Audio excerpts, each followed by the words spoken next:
ideias e novos caminhos para o estado do Rio. Está no ar o podcast Pensa Rio, da Casa Firjan.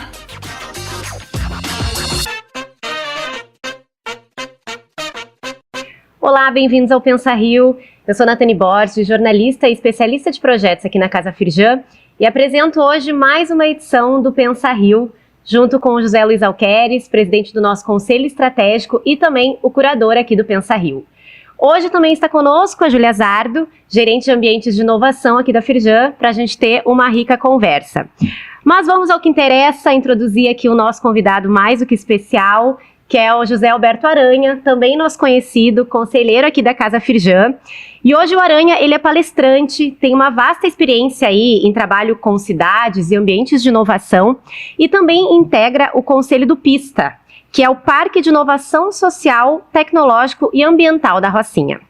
Muito importante também lembrar que o Aranha criou e esteve à frente por muitos anos do Instituto Gênesis, que é a incubadora de empresas da PUC-Rio. E antes da gente começar a nossa conversa, eu queria trazer um trecho muito rápido que eu roubei do perfil do LinkedIn do Aranha, onde depois de trazer toda a trajetória profissional dele, ele fala que ele acredita na escola criativa e no desenvolvimento local pelo estímulo de territórios de inovação. Então é com essa deixa que, para iniciar o nosso debate, eu passo a palavra para você, Alqueres. Muito obrigado, Nathani. Alegria estar aqui com a Aranha e com a Júlia, pessoas que eu tenho uma grande admiração. Recentemente eu concluí um livro sobre o futuro das empresas e como elas poderão se adequar a essa que considero a maior invenção do homem, que é a empresa, aos novos tempos de mudança. Noutras circunstâncias, apresentaria Aranha é engenheiro, Alqueres é engenheiro, fez isso, tirou mestrado ali e tal. E eu já gostei muito da sua apresentação.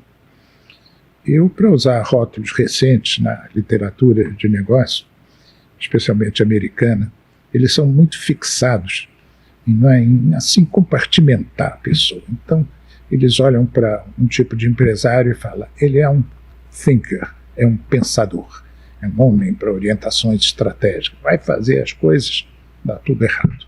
Ou então ele é um doer, é um fazedor. Eu acho que o Aranha combina algo que eu acrescentei a essa simplificação de ser o dreamer, o thinker e o doer. Ele tem a dimensão do sonho, mas do sonho como a fertilização inovadora, o alcance de fronteiras não amarradas. A do pensador, que equaciona isso, e a do doer, que faz. Então, a gente vai entrar nisso depois, mas eu vou começar pelo doer, que é o fazer. Então, eu queria, Aranha, que você nos explicasse o que é que o PISTA está fazendo, porque eu tive a oportunidade de conhecer e foi, sem dúvida nenhuma, uma das visitas mais impactantes, porque eu visitei um determinado território que eu tive muito envolvimento em melhorar as condições de vida há 40 anos atrás.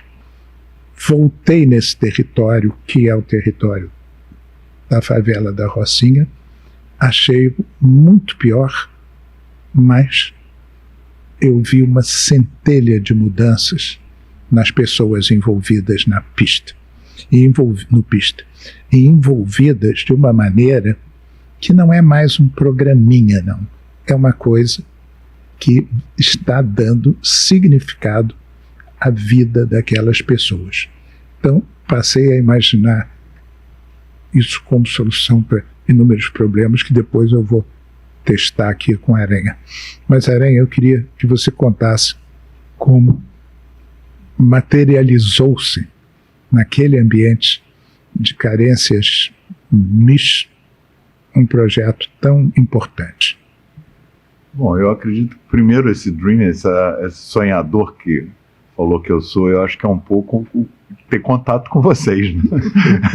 eu escuto bastante, quer dizer, quando você me fala da competitividade pela identidade, pela criatividade, isso é uma coisa importante. Eu guardo as coisas e vou usando. Então, na realidade, esse sonho que ele é composto pelo sonho de muita gente, O que precisa ser feito depois, sei lá, é aquele meu lado do fazedor, quem sabe porque eu fiz engenharia, né, engenharia química. A gente tem essa... E o engenheiro, ele é uma pessoa que, principalmente o químico, ele olha processo, indicador, controle, entrada e saída. E se a gente for olhar e falar que a gente quer ver desenvolvimento econômico num território, eu preciso exatamente ver o seguinte: como é que eu faço desenvolvimento econômico? Entrada e saída. Eu preciso ter empreendimentos, eu preciso ter geração de negócio, eu preciso ter renda. É assim que se faz o desenvolvimento econômico. Para se ter isso, eu preciso gente criando os negócios, né? Então, de alguma maneira, entrada é gente, né? E saída é negócios rentáveis, sustentáveis, que possam distribuir a riqueza no entorno, né, olhando o território e, de alguma forma, dando oportunidade às pessoas. E aí, o primeiro grande desafio, né, que a Nathalie tinha me pedido para falar um pouco dos desafios que a gente tem, é que nessa entrada e saída, a gente passa por um negócio chamado capacitação. Quer dizer, você depende das pessoas não só serem criativas e muito boas, né, e serem solidárias, mas elas também precisam ser muito bem preparadas. E isso demanda um processo de mudança muito grande, que é o que a gente fala todo dia. Não, mas o problema todo das favelas é um problema educacional, etc. E a gente não consegue sair um pouco disso. Porque, quem sabe, o que a gente está usando de metodologias hoje não são adequadas não só para as pessoas das favelas, mas também para as pessoas hoje. As pessoas também não estão tão interessadas em aprender pelos mesmos processos que nós aprendemos. Então eu acho que aí é que está o grande desafio. Eu não tenho essa solução, mas eu outro dia estava pensando, eu quero o seguinte, a Nathalie falou da minha passagem pelo Gênesis. Ali eu aprendi muito o que era uma incubadora, quer dizer, como é que eu faço os empreendimentos, as startups, né? Quer dizer, a gente falou, eu preciso de negócios bons que de alguma maneira gerem os recursos. Mas isso daí tudo bem, é um processo, a gente dominou isso e fez uma incubadora de empresas. E aí eu estava pensando bem outro dia, eu disse assim, lá no Pista eu vou precisar ter de um lado uma incubadora de empresas, mas do outro lado uma incubadora de pessoas. A incubadora de pessoas é muito mais profunda, é muito mais complexa, e ela vai precisar do desenvolvimento de um processo diferente. Isso daí é que eu acho que, quanto mais a gente conversar aqui hoje, mais eu vou aprender com o que vocês vão falar, que é o que eu estou tentando ver, como é que a gente consegue. Porque isso está baseado na cultura, você tem que mudar as raízes culturais, né? Não a cultura existente na favela, que para mim é a melhor coisa que existe. A gente tem que preservar essa cultura, porque no asfalto ela já acabou, mas na favela ainda existe. Quer dizer, ela é a minha esperança, inclusive, de resgate da cultura para a própria cidade. Mas a cultura de como observar, olhar as coisas e mudar as suas atitudes. Quer dizer, é uma cultura de atitude. O Pista é um parque de inovação. Ele usa os critérios dos parques. O que são os parques? Isso é o PI, do PI. Parques... Parque de inovação. De inovação. Os parques, eles nasceram muito científicos, tecnológicos, e os parques têm uma característica fundamental, que é o trabalho conjunto de atores. Quer dizer, para se ter um parque, eu preciso que o governo, que a universidade, que as empresas e que as pessoas locais, que é a tripla hélice, mas de forma quádrupla, possam juntas trabalharem por algum objetivo. Esse, quem sabe, é um grande desafio. Quando a gente consegue fazer todos esses atores estarem com uma meta, vamos fazer aquilo acontece. Então, o grande trabalho do Pista é isso. Ele tem uma variável grande que é pistar, né, tecnologia e ambiente, que ele está muito preocupado com essas variáveis, porque eu acredito pessoalmente que o mundo hoje tem dois grandes problemas, né? A mudança ambiental e o problema da diferença social. Então, a mudança ambiental ela é crítica, quer dizer, não adianta eu querer fazer também um projeto de desenvolvimento local sem pensar no ambiente. E a tecnologia é que pode fazer alguma diferença, tanto no ambiente quanto nas pessoas e nos empreendimentos. E no meio tem um S enorme, que foi desenhado pelo pessoal. O pessoal do design é muito criativo, na identidade da própria favela, onde na Rocinha o S tem a curva do S, que é uma curva que era da época das corridas de Fórmula 1, a mais difícil, e que é um símbolo daquela favela. Então, o pista é o social. Quer dizer, não adianta a gente ter decisões olhando a tecnologia, olhando o ambiente, sem olhar o social. Eu acho realmente admirável ter conseguido, na abreviatura, no logo, no nome, encerrar uma fórmula tão compacta, um universo tão completo e tão complexo, o que facilita muito a compreensão dessa ideia.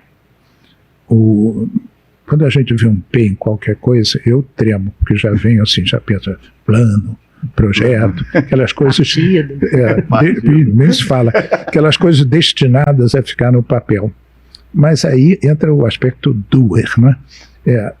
O pista, ele está fazendo a transformação desde o primeiro momento. Eu visitei a Rocinha e vi alguém que começou a empreender, reciclando óleo de cozinha. E gostou, porque continua fazendo isso, mas fez também uma padaria. E a mulher fez também um salão de beleza, impecáveis, que poderiam estar, a padaria e o salão de beleza, dentro do shopping Leblon. Absolutamente bem iluminados, higienizados. Isso dentro da favela da Rocinha, que você sai, você passa por esgoto a céu aberto, cabeamentos arriscados do ponto de vista de energia e comunicação. Então eu queria, primeiro manifestar a total concordância e realçar um ponto que você disse, Aranha, que me parece muito importante. A inovação e a criatividade está lá. Nós engaiolamos em apartamentos nossas pessoas, nossos filhos, no botão do elevador, na van que leva para a escola, ou na mãe que deixa lá. E então essa criança sai e é aquela paranoia da mãe, tem que botar na aula de judô, na aula de futebol, na aula de não sei o quê. Então o espaço da inovação e criatividade virou assim uma espécie de uma criança ser programada como uma pista do Santos Dumont, que tem muito tráfego, né? É um slot. Nesse slot é a aula de judô, nesse slot é o transporte, não sei isso. Então. E a gente vê essa explosão de inovação e criatividade, de alguma maneira contida pela falta de conhecimento, falta de oportunidade e potencialidade por esse impulso vital que a gente sente no homem na favela, mesmo em condições as mais adversas, não é superar a sua condição e no carinho que leva. Eu vi naquele dia que a gente esteve lá, era a véspera de um domingo de Páscoa, então no meio daquele caos aparecia o pai com uma criancinha vestida de coelhinha para uma festa de Páscoa, quer dizer, um carinho, uma delicadeza e tal, e ao lado uns caras com revólver na cinta tomando conta de umas máquinas proibidas, esses caça-níqueis, né? Então, isso é o Rio, mas esse movimento que a pista está dando força, eu vejo realmente como a maneira, através da sua multiplicação, de você conseguir ter uma ação eficaz no tocante à redução da desigualdade da renda, muito importante, e da conscientização ambiental, que nesse exemplo, uma família, tudo passa. O marido está reciclando o óleo, a mulher está aumentando a renda doméstica, e o exemplo dos empreendimentos dentro da Rocinha é um exemplo admirável, porque tem o melhor do mundo aqui fora, lá dentro, mas tem que conviver ainda com todo aquele descompasso social, aquilo tudo. Mas talvez a Júlia queira fazer uma pergunta. Posso complementar só Por favor. Claro. Ele falou umas palavras muito importantes que a gente reforçou sobre a criatividade. Eu acredito que o processo nosso, que é o processo competitivo, de competitividade industrial, ele está baseado muito hoje em desenvolvimento. Eu acho que o crescimento, a gente aprendeu bem aquela diferença entre crescer e desenvolver. O desenvolvimento precisa efetivamente de criatividade, de inovação. E essa criatividade e inovação, você acabou de falar, ela existe ali dentro. Quer dizer, então, a gente tem a matéria-prima ali. Faltam oportunidades, mas a matéria-prima da criatividade, da inovação para criar coisas novas e fazer desenvolvimento e não crescimento que nem robôs só aumentando produção, eu acho que a gente tem essa matéria-prima ali. Então, gente, só para vocês não estranharem, quem está nos acompanhando aqui desde o começo da nossa conversa, nós começamos com as cortinas fechadas, porque o sol ainda estava batendo muito forte, mas o dia está tão bonito e a gente está falando sobre criatividade, inovação, resolvemos abrir então as cortinas agora que o sol baixou e vamos dar sequência para a nossa conversa agora com um ambiente mais bonito. É isso. E aí, a Alqueris e a Aranha estavam conversando sobre essa questão da criatividade. Isso tem muito a ver com uma pauta nossa aqui, que a gente sempre discute, que é o soft power, né? Como é que a gente identifica essa potencialidade do Rio de Janeiro e como é que esse lifestyle, né, que várias pessoas chamam, essa nossa cultura, essa nossa criatividade pode gerar valor para o que a gente produz aqui, né? A gente conheceu, a Aranha nos mostrou já um empreendimento, por exemplo, de audiovisual da Rocinha. Ele é todo carregado de significado, né, de uma estética lá de dentro, e isso é muito interessante porque isso gera valor para os produtos e serviços que saem não só de lá, mas do estado inteiro, né? Então eu queria que você falasse um pouquinho, Aranha, isso, como é que, se os empreendimentos que tem lá, eles já conseguem identificar isso, e se eles tiram proveito disso, né? Como é que eu exploro essa criatividade, essa estética aqui para fora? E eu queria fazer uma outra pergunta também, aproveitar, porque a gente está trazendo muitos engenheiros químicos, a gente conversou com outro aqui também, o Pedro Vonchovski, que também é nosso conselheiro, e eu acho que você falou de uma coisa para montar a pista, você falou de uma coisa que é fundamental, que o catalisador, né? Assim, vocês foram os catalisadores de vários atores diferentes, então eu queria que você falasse, assim, como é que foi essa ideia? Foi uma ideia do poder público, de uma universidade, de pessoas, né, como a gente chama, empreendedores cívicos que estavam lá dentro desses lugares e criaram o Pista juntos. Como é que... Então, são duas perguntas. O soft power e o processo colaborativo. Então, a gente inverte. A gente começa pela segunda, depois vai para a primeira. As pessoas que estão no poder público são pessoas e elas, antes de mais nada, estão... Essa ideia que veio das pessoas que estavam em cargos públicos, que é muito importante, porque eles conseguiram fazer uma resolução, por exemplo, para montar um grupo de trabalho, foram responsáveis para conseguir encontrar o primeiro recurso, quer dizer, são pessoas públicas, né? Eles representam o governo, que é uma das partes, mas eles são pessoas que antes já tinham passado por experiências e acreditavam nisso. Então, na realidade, foi uma junção. Quando comecei a conversar com Maurício Guedes, com Ana Ache, etc., era como que se conseguia pegar o conhecimento adquirido num determinado setor, isso é cross-innovation, que a gente chama, né, que é inovação cruzada. Pegar o conhecimento que os parques tecnológicos usavam no mundo e faziam o desenvolvimento, etc., para uma favela.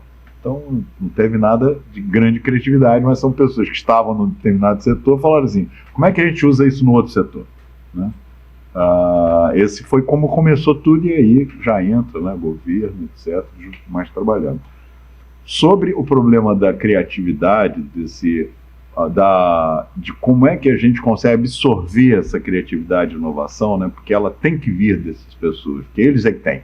Então a gente pode conseguir ajudá-los a dar mais oportunidade de realização. Nós vamos saber um pouco mais sobre isso quando a dissertação da Nathalie terminar, porque ela vai estar estudando isso mais teoricamente, né? Quer dizer, como é que a economia criativa consegue impactar, realmente mudar a vida das pessoas. O que eu posso dizer é que eu tenho visto essa criatividade, assim como o Alqueris falou, e como eles têm essa força, né?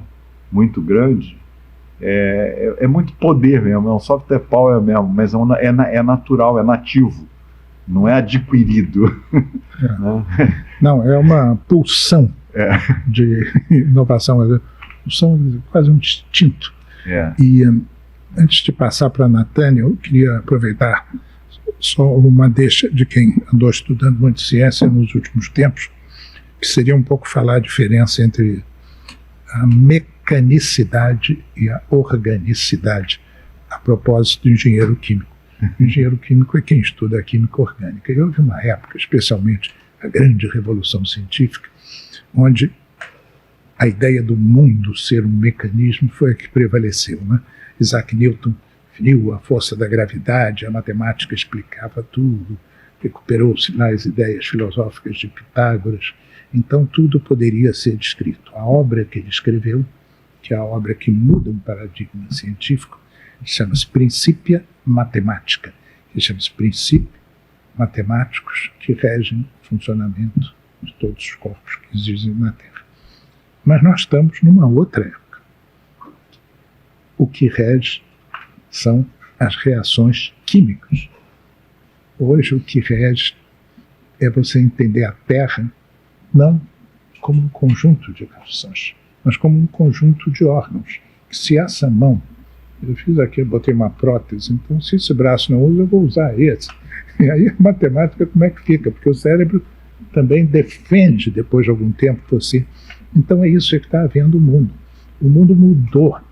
Mas, Natânia, fala um pouquinho também, porque depois a gente tem que voltar como a pista pode ser o caminho para num mundo que vai mudar em função da ciência de dados, da automação, da geração, para gerar os empregos, as oportunidades de vida, tudo isso que nós precisaremos.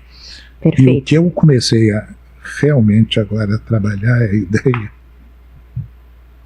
é que a desigualdade social vai ser reduzida pela necessidade dela ser reduzida. Não vai ser por nenhum sentimento, mas mentalidade não.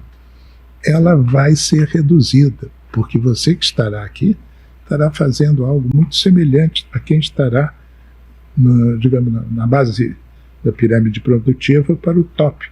Ambos terão que ter uma formação humanística, um entendimento, vai ganhar um pouco mais, um pouco menos, isso vai achatar. E o capital que se cuide. Mas, enfim, fale. Vamos lá. Aranha, quando a gente fala de desenvolvimento de território, urbanismo social, um dos principais exemplos que nos vem à cabeça é Medellín, né? Que ali, em um período de 30 anos, eles conseguiram reduzir drasticamente os índices de criminalidade, inúmeras iniciativas criativas lá, educação, cultura, música, enfim. Mas a gente sabe que não adianta só pegar o modelo de Medellín e trazer aqui para o Rio de Janeiro, né? Cada território tem a sua particularidade e precisa ser uma construção de baixo para cima, né? De escuta, de ouvir as pessoas que moram lá. Considerando isso, o que o Rio tem a aprender com Medellín e como a gente pode projetar esse desenvolvimento de território para o futuro?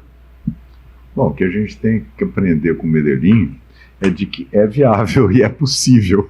É a grande lição. Essa é a grande lição. Quer dizer, se eles pegaram uma cidade que era a mais violenta do mundo e transformaram na cidade mais inovadora, é de que algum caminho existe. E aí a gente descobriu o nosso caminho, que é como cada pessoa tem que fazer na vida. Cada um tem o seu caminho, né? E cada um tem que conseguir ir construindo ao caminhar, como dizia já o nosso espanhol lá. Vamos fazer o caminho ao caminhar. Então, Antônio Machado, grande poeta espanhol. É verdade. Então, nesse caminhar, a gente tem que exatamente ir escutando, testando, tentando, porque a gente erra e acerta. E o importante é que a gente não pare e tenha um foco para um determinado ponto, né? Quer dizer, qual é o foco? Nós queremos desenvolver economicamente aquela região, a gente quer dar oportunidade às pessoas para elas poderem competir de forma igualitária com todas as outras pessoas, que elas possam produzir, que aquilo seja um centro de produção de PIB, porra. A gente não pode mais no mundo. Eu gostei muito da sua observação, Keres. Eu acho que vai haver uma mudança por necessidade, não é porque gosta de fazer a mudança. Eu não posso me dar o luxo de ter 120 mil pessoas sem fazer com que o PIB dessas 120 mil pessoas seja competitivo para o país, para o Estado, para a cidade, sempre ser mais competitiva, gente. Assim como que a mulher mudou o sistema de competitividade, porque ela entrou no mercado de trabalho e mudou alguma coisa, agora nós temos que trazer a classe, que é uma classe que estava marginalizada, não dá mais para competir sem eles. Agora, como é que a gente traz eles para esse jogo? Como é que eles participam disso para competir? Eu acho que esse é que é o grande desafio, que é o que a gente está tentando fazer lá. Só que eu vejo uma grande janela, uma grande oportunidade em cima da tecnologia. A tecnologia pode ajudar num projeto como Pista de duas formas. A primeira, que capacitar, né? Quer dizer, o processo de educação anterior, olhado pelo prisma da tecnologia, ele pode facilitar muito. Pode não ajudar, mas pode facilitar muito. Se a gente souber usar a tecnologia, a gente consegue fazer capacitações mais rápidas. E o segundo, que eu acho mais importante, é o seguinte: quando a gente fala em inteligência artificial e a gente morre de medo, de desemprego, etc., a gente precisa ver que, ao mesmo tempo, ela pode ser uma ferramenta de apoio e ajuda fantástica. Eu tenho, por exemplo, um rapaz, o Marcos, de uma empresa chamada Simbiose, que trabalha com parte de reciclagem, etc., que deu aula para os catadores de inteligência artificial. E eu fiquei assim, mas poxa, como dar aula para os catadores de inteligência artificial? E eu vi o seguinte, ele estava falando, e o pessoal entendeu o que ele estava falando, ele disse assim: você precisa fazer um contrato da venda do teu lixo. A empresa que está comprando tem um advogado. Você não tem, mas você tem o ChatGPT, que pode interpretar o contrato que o cara está te dando, e você vai ter capacidade de entender e falar para ele: não, eu não quero isso, eu quero esse outro. Imagina nós pegarmos uma pessoa e darmos a ele condições de ele poder conversar com uma pessoa que está com um advogado do lado para fazer uma negociação. É um mundo totalmente novo. Você sabe, inclusive, que você foi um dos prefaciadores do meu novo livro, um livro que terá aí umas 300 páginas, e eu mandei para um outro prefaciador, que é o presidente da Siemens, que é um sujeito extremamente ligado em desenvolvimento de tecnologia e tal. E, na primeira ordem, acho que um desses brasileiros que vai despontar aí no mundo, o André Clark, ele falou assim: estava sem tempo de ler seu livro, joguei no ChatGPT e falei assim: transforma esse livro em umas pranchas de PowerPoint. Então, ele transformou meu livro em 1 minuto, em 30 pranchas de PowerPoint. Cada prancha é equivalente a umas 10 páginas. Está tudo lá? Não. Mas passa muita coisa. Fiquei muito preocupado. Ele me mandou, porque além de tudo eu tinha escrito em português, e ele estava indo para a Alemanha num voo e pediu para passar para pranchas de PowerPoint em inglês. E chegou lá, falou: tem um cara do Brasil aí escrevendo sobre isso. Tal.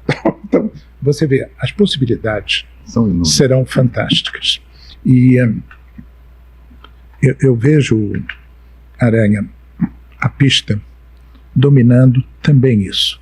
Quer dizer, colocando de novo a máquina a serviço do homem. A grande, vamos chamar assim, do ponto de vista humanizante, a minha grande preocupação em relação à inteligência artificial é um pouco aquela que chamados os ideólogos da ideologia alemã tiveram no final da Era da Razão, lá no início do século XVIII. A razão vai resolver todos os problemas, a razão fará de todo mundo rico, a razão fará. E aí começaram: mas será mesmo? Terá alguma coisa a ver?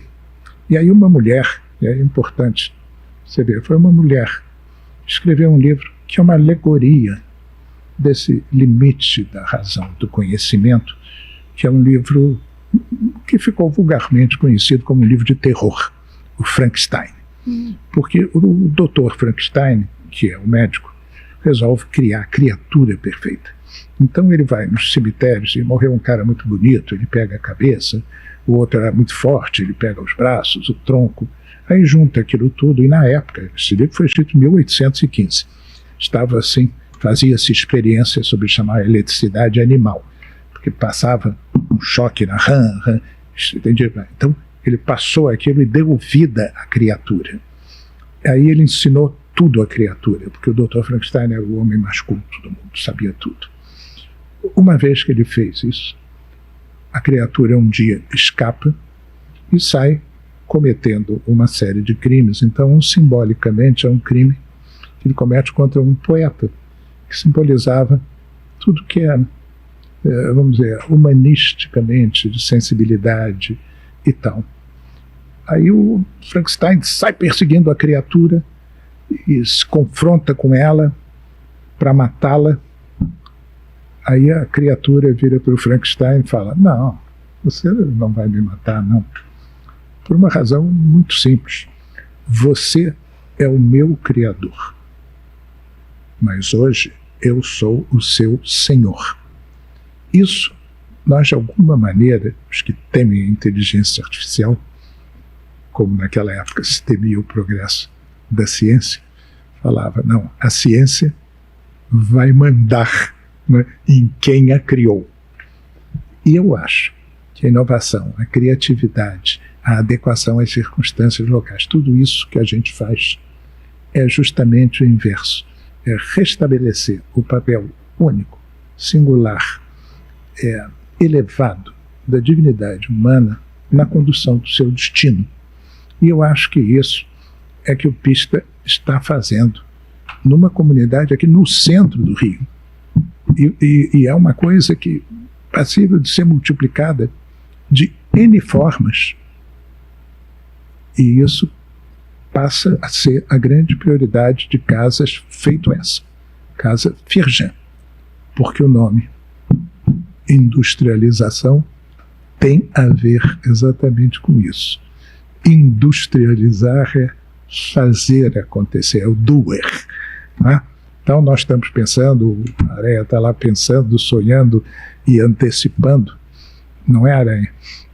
Eu acho que o caminho é por aí mesmo, é uma coisa fascinante. Eu queria aproveitar o que você falou. Primeiro, eu acho que o medo do ser humano, da criação de outro ser humano. Mas imagina se o Frankenstein tivesse criado uma pessoa boa. Ele não precisa criar uma pessoa má. Né?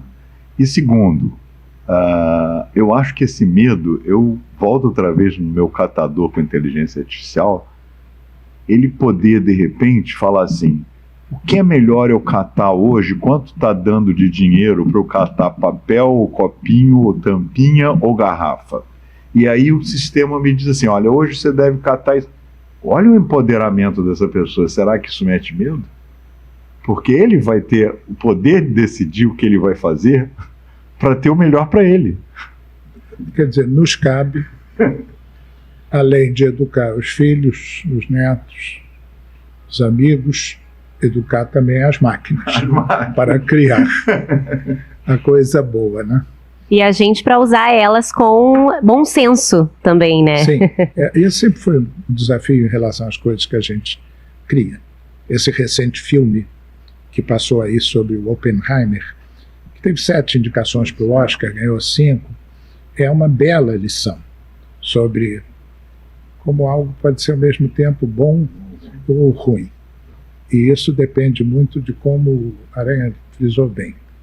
Criar para o bem.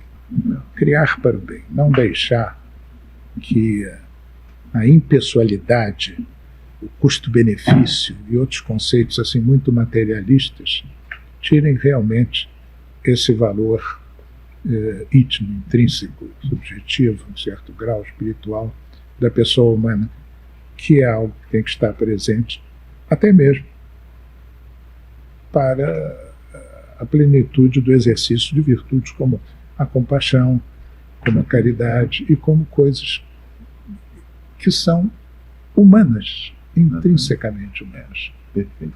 Criar juntos para o bem de todos. Perfeito. E é linda essa entrevista, Aranha, Eu realmente fiquei fascinado aqui. Passo para a Júlia, Nathani, para observações finais e para você, evidentemente.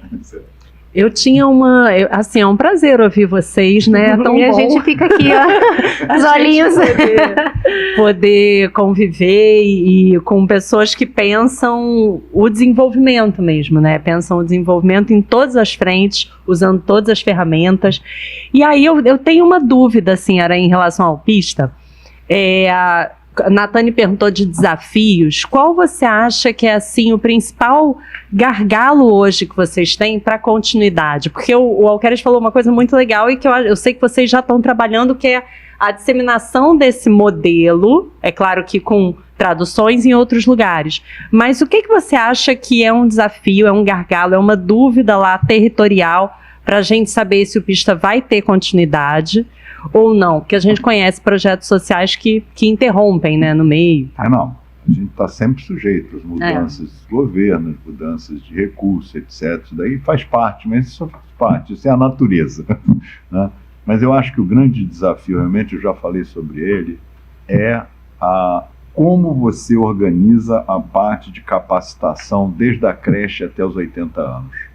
É um negócio muito complexo, porque a criança de 5 anos já está sendo influenciada pelo pai e pela mãe, e ela tem que ter uma maneira de ver a vida diferente. Eu tenho que olhar isso daqui, é o seguinte: como é que eu resolvo um problema? Como é que eu entrego uma solução? Como é que eu transformo isso em alguma coisa que me dê recurso? Isso é uma maneira de pensar. Então, e isso tem que se estender em termos de possibilidade para todo mundo, de 5 a 80 anos. E dá oportunidades, mas eu não me preocupo tanto com a oportunidade, porque eu acho que a oportunidade é fácil, ela vai aparecer. O difícil é esse grande projeto de capacitação. Ele é muito difícil.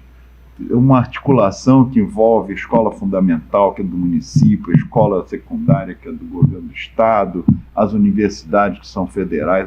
É muito complexo. É uma educação não só técnica, né, mas isso do humanística. Não é de conteúdo. Exato. Não estou preocupado com conteúdo. O conteúdo eles estão dando. De qualquer maneira, isso já é dado há muito tempo. Eu estou preocupado com a maneira de pensar. É o set mind que tem que mudar. Quer dizer, como é que eu vou me posicionar, como é que eu me relaciono, né? Num levantamento feito pelos bairros ali, São Conrado, Gávea, Leblon, etc., o pessoal fica muito preocupado com segurança, etc., mas no fundo, o grande problema é da relação. A relação é muito complexa, né? E a Rocinha tem uma característica diferente dos outros bairros do Rio de Janeiro. Por exemplo, o pessoal do Leme se sente pertencente a Copacabana. E a favela lá também se sente pertencente. A Rocinha não, ela se sente Rocinha. Ela tem uma autonomia. E a Gávea é Gávea. Então, você não tem essa interação entre os dois locais, porque as pessoas não interagem. Tem que ter um grande projeto, tipo o pessoal fez na comunidade europeia de neighborhoods, quer dizer, como é que eu vejo os meus vizinhos? Eu não consigo ter o vizinho do meu apartamento. Quer dizer, como é que eu vou entender os vizinhos de um território? Como é que as pessoas vão interagir?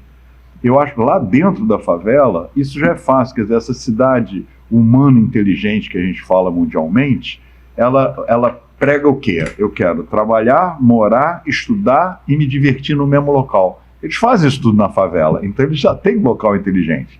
O que eles precisam são condições de infraestrutura melhores.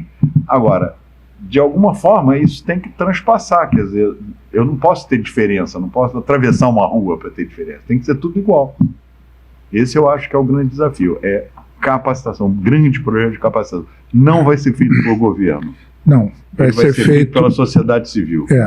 E no caso, eu acho, Aranha, um ponto importantíssimo a pensar, que eu venho pensando, é como incutir em quem mora lá a mentalidade que eles têm que fazer o destino deles, ou seja, eles têm que transformar o ambiente que vivem num ambiente compatível, aí eu vou ser um pouco duro, não preconceituoso, com a dignidade humana, porque eles vivem em condições subhumanas para o mundo que a gente vive.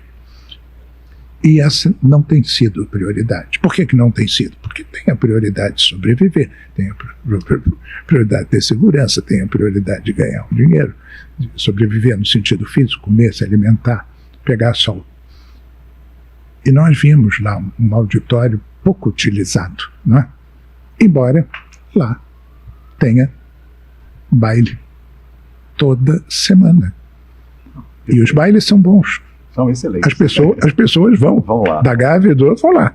Eles não vão no baile da Gávea, porque também não tem mais um baile mais popular. Então essa interação, essa cultura viva da favela, a gente tem que trabalhar para que... Mas aí eu vou dar um spoiler então, já que está terminando o programa, eu vou dar um spoiler do que está se fazendo. Tem um projeto da PUC preocupada com o bairro, né? Porque é sempre muito importante a universidade apadrinhar a sua região de favelas, né? Sei lá, o UERJ, a Mangueira, a Universidade Federal do Rio de Janeiro, olha, a Maré e assim por diante.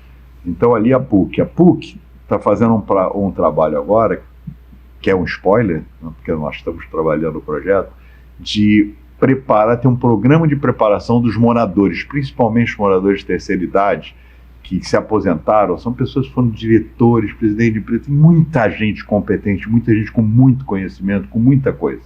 Então, preparar essas pessoas para serem padrinhos e madrinhas de empreendimentos e de pessoas da favela. Eu consigo levantar 800 mil pessoas ali, preparadas para poder interagir. Na hora que eu vou interagir, eu tiro o problema da relação, que é complexa, e eu vou dar a eles esses princípios importantes. E aí, quem sabe, a gente consiga fazer com que o território como um todo tenha alguma modificação. Vou ressaltar aqui, então, que eu vou colocar o site do Pista junto com o link de divulgação para as pessoas conhecerem a diversidade desses negócios que estão abarcados aí, né? Porque é isso, tem o óleo de cozinha que vira sabão, tem uma produtora de vídeo, tem o carteiro amigo. Então, até para as pessoas que não conhecem também poderem estar usufruindo desses negócios e ajudando a desenvolvê-los e automaticamente aquele território. A Torre Verde, que é um empreendimento incrível, que as crianças das escolas ali perto ajudam a plantar e depois consomem aquele alimento, é inspirador. Na semana passada a gente teve um evento aqui na casa do G20 com o Ministério da Cultura e a gente descobriu que a Rocinha é a favela mais visitada no Rio de Janeiro. Internacionalmente. Como é que a gente, né, transforma isso numa coisa não só de ir lá ver como é que é, mas de... Business. É isso. Gostaria de agradecer muito vocês, Júlia, Alqueres, Aranha, foi uma discussão muito rica. E aí, só para deixar o recado aqui, a gente sempre recebe perguntas, críticas e sugestões para o Pensa Rio, então se você aí de casa tem alguma sugestão de pauta, pode enviar para casafirjan@firjan.com.br com o assunto Pensa Rio. Hoje a gente fica por aqui e até a próxima edição. Muito bem.